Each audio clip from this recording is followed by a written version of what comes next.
ये कहानी है सिल्वर स्टोन पैलेस की, जहां शांति और प्रेम से एक राजा अपने परिवार के साथ रहता था। राजा अरविंद की दुनिया उसकी बेटी अनाया से शुरू होती और उसी पर खत्म होती थी, लेकिन हर रोशनी के पीछे कहीं न कहीं अंधेरा भी छुपा होता है।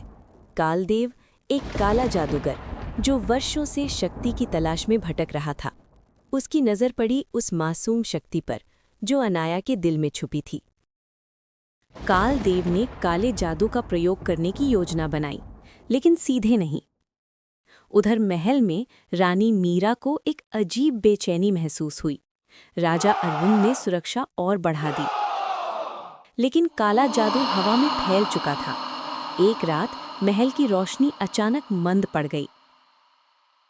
कालदेव ने भ्रम का जादू रचा, लेकिन माता पिता का प्रेम सबसे बड़ी ढाल होता है। कालदेव को एहसास हुआ ये आसान नहीं होगा। उसने अपना जादू और गहरा किया। महल में ठंडक फैलने लगी। राजा ने प्राचीन ग्रंथ मंगवाए। सफेद प्रकाश काले जादू से टकराया। कालदेव का जादू टूटने लगा। एक अंतिम प्रयास दिया गया। प्रेम ने जादू को हरा दिया।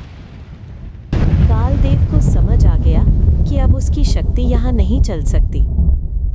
काले जादू के हटते ही महल में शांति लौट आई। अनाया की मासूम मुस्कान ने सबका डर मिटा दिया। राजा अरविंद ने ईश्वर का धन्यवाद किया। रानी मीरा की आंखों में मां की राहत साफ दिख रही थी। महल फिर से खुशियों से भर गया। पूरे राज्य में ये कहानी फैल गई।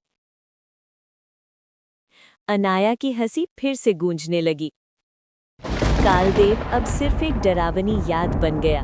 माता पिता का प्रेम उसकी सबसे बड़ी सुरक्षा था। राज्य पहले से भी ज्यादा सुरक्षित हो गया। काले जादू की हार तय हो चुकी थी। सच्चाई और प्रेम ने जीत हासिल की। ये कहानी आने वाली पीढ़ियों के लिए सीख बन गई। अंधेरा हमेशा के लिए टिक नहीं सकता। सिल्वर स्टोन पैलेस फिर से खुशियों से गूंज उठा।